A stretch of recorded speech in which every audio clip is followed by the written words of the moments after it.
বাংলাদেশ জামায়াতে ইসলামীর সঙ্গে নীরবে যোগাযোগ বাড়াচ্ছে যুক্তরাষ্ট্র। ঢাকার উপর প্রভাব বিস্তারের কৌশল হিসেবে ওয়াশিংটন এ পথ বেছে নিয়েছে বলে দাবি যুক্তরাষ্ট্রের সংবাদ মাধ্যম দ্য ওয়াশিংটন পোস্টের। সম্প্রতি তাদের হাতে একটি অডিও এসেছে। যুক্তরাষ্ট্রের এক কূটনৈতিক ঢাকায় কয়েকজন নারী সাংবাদিকের সঙ্গে আলাপকালে বন্ধুত্ব বাড়ানোর কথা জানান। বৃহস্পতিবার তাদের এই কথোপকথনের একটি অডিও পায় ওয়াশিংটন পোস্ট। ফাঁস হওয়া অডিও রেকর্ডিংয়ে শোনা যায়, ঢাকায় নিযুক্ত এক মার্কিন কূটনীতিক আগামী মাসের জাতীয় নির্বাচনে জামায়াতের সম্ভাব্য শক্তিশালী ফলাফলের প্রেক্ষাপটে দলটির সঙ্গে সম্পৃক্ত হওয়ার আহ্বান জানাচ্ছেন। তিনি বাংলাদেশি সাংবাদিকদের অনুরোধ করেন জামায়াত নেতৃবৃন্দ ও তাদের শক্তিশালী ছাত্র সংগঠন ছাত্র শিবিরকে মূলধারার গণমাধ্যমে আলোচনায় অন্তর্ভুক্ত করতে। এটি যুক্তরাষ্ট্রের নীতিতে একটি বড় পরিবর্তনের ইঙ্গিত দিচ্ছে, যেখানে সাবেক প্রধানমন্ত্রী শেখ হাসিনার শাসনামলে জামায়াতে ইসলামী নিষিদ্ধ ছিল। দলটি দীর্ঘদিন ধরে ইসলামী শাসন ব্যবস্থার পক্ষে অবস্থান নিয়েছে বলেও অভিযোগ রয়েছে। অতীতে নারীদের কর্মঘণ্টা সীমিত করা এবং ধর্মীয় আইন জোরদারের মতো প্রস্তাবও দিয়েছিল দলটি। তবে বর্তমানে জামাত নিজেদের নতুনভাবে উপস্থাপন করছে।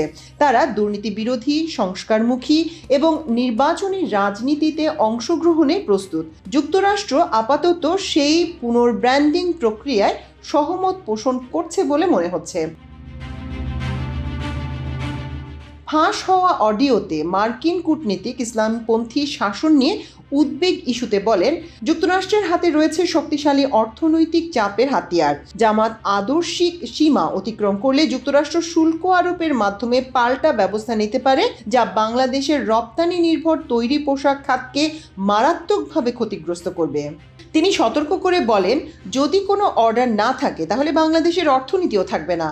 তিনি জানান, জামায়াত নির্বাচিত হতে পারলে বাংলাদেশে শরিয়া আইন চালু করবে না।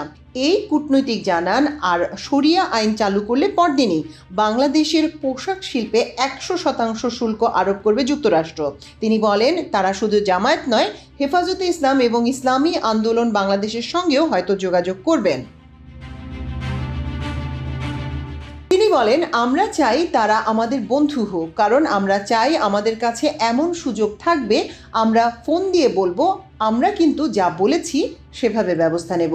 এই পরিস্থিতিতে সবচেয়ে বেশি উদ্বিগ্ন ভারত। দিল্লি দীর্ঘদিন ধরেই জামায়াতকে নিরাপত্তা ঝুঁকি ও অস্থিতিশীলতার উৎস হিসেবে দেখে আসছে। দলটির সঙ্গে পাকিস্তানের আদর্শিক সম্পর্কের অভিযোগও রয়েছে। বিশ্লেষকদের মতে জামায়াতের সঙ্গে যুক্তরাষ্ট্রের সম্পৃক্ততা ইতোমধ্যে টানাপোড়েনের মধ্যে থাকা যুক্তরাষ্ট্র ভারত সম্পর্ককে আরও জটিল করে তুলতে পারে। মাল্টিমিডিয়া ডেস্ক, আমার দেশ।